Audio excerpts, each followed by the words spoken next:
ইবাদুর রহমান হওয়ার জন্য তার ভিতরে এই সমস্ত গুণগুলো থাকতে পারবে না। এক নাম্বার হলো সে আল্লাহর সাথে কাউকে শরীক করবে না। দ্বিতীয় নাম্বার হলো অন্যায়ভাবে কাউকে হত্যা করবে না। আর দ্বিতীয় নাম্বার হলো এই ব্যক্তি জিনার কাছে যাবে না।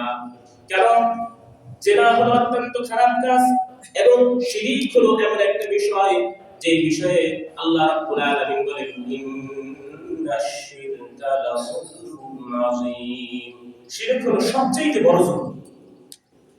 আমার আপনার স্ত্রীকে বিয়ের পর থেকে নিয়ে লালন পালন করি, খাবার দেই, পোশাক দেই, এই স্ত্রী যদি অন্য পর পুরুষের সাথে কথা বলে সেটা কি আগে রাখতে কখনো মেনে নেই?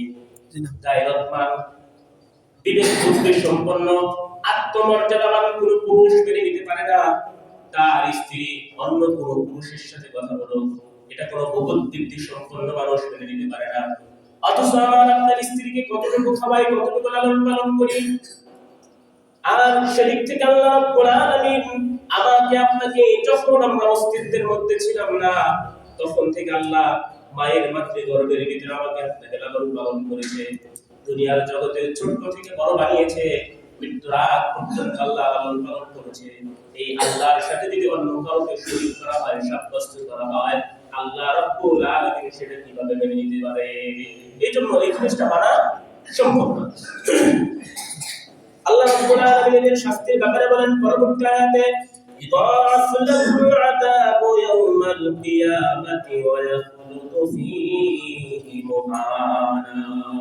এই তাদের শাস্তিকে দ্বিগুণ করা হবে যারা এই সমস্ত কাজকর্মে লিপ্ত হয়, জেনা করে, অন্যায়ভাবে কাউকে হত্যা করে, এরকম ভাবে আল্লাহ রাব্বুল আলামিনের সাথে কাউকে অংশীদার সাব্যস্ত করে, তাদের সম্পর্কে আল্লাহ বলেন তাদেরকে আমি ডবল শাস্তি দেব। কেমন শাস্তি? ডবল শাস্তি দেওয়া হবে। কেন ডবল শাস্তি দেওয়া হবে? এক হাদিসের ভিতরে আসছে মুসলমান যেই গুনাহ করবে শুধুমাত্র সেই গুনাহ শাস্তি দেওয়া হবে। কিন্তু আল্লাহ তাআলা এখানে ডবল শাস্তির কথা কাদের সম্পর্কে বললেন? মুফাসসিরিনে কেরাম বলেন এখানে আল্লাহ রাব্বুল আলামিনের ডবল শাস্তি দিয়ে কথা বলার উদ্দেশ্য হলো কাফের মুশরিকরা। কাফের মুশরিকরা যদি এই সমস্ত গুনাহ করে তাহলে আল্লাহ রাব্বুল আলামিন তাদেরকে ডবল শাস্তি দিবেন। প্রথম শাস্তি হলো তারা আল্লাহ রাব্বুল আলামিনের উপর ঈমান আনে নাই। দ্বিতীয় নম্বর হলো কুফরি অবস্থায় তারা এই সমস্ত খারাপ কাজের ভিতরে লিপ্ত হয়েছে। আর কোন মুসলমান যদি এই সমস্ত কাজকর্ম করে তাহলে আল্লাহ রাব্বুল আলামিন শুধুমাত্র এই গর্হিত কাজ করার জন্য যে শাস্তি দিবেন। এই জন্য আল্লাহ রাব্বুল আলামিন বলেন ইদাফু লাহুল আযাবু ইয়াওমাল কিয়ামাতি ওয়া ইয়াখলুদু ফীহি মুহানা। তাদেরকে ডবল শাস্তি দেওয়া হবে, তাদের জন্য বাসস্থান জাহান্নাম নির্ধারণ করা হবে। আর এটা হলো সবচেয়ে খারাপ বাসস্থান। জাহান্নাম কি ভালো জায়গা? ভালো জায়গা না, সবচেয়ে নিকৃষ্ট জায়গা, সবচেয়ে খারাপ জায়গা। এর পরবর্তীতে কোন মানুষ যখন এই সমস্ত গুনাহ করার পর আল্লাহর কাছে তওবা করবে তাদের অবস্থা কেমন হবে?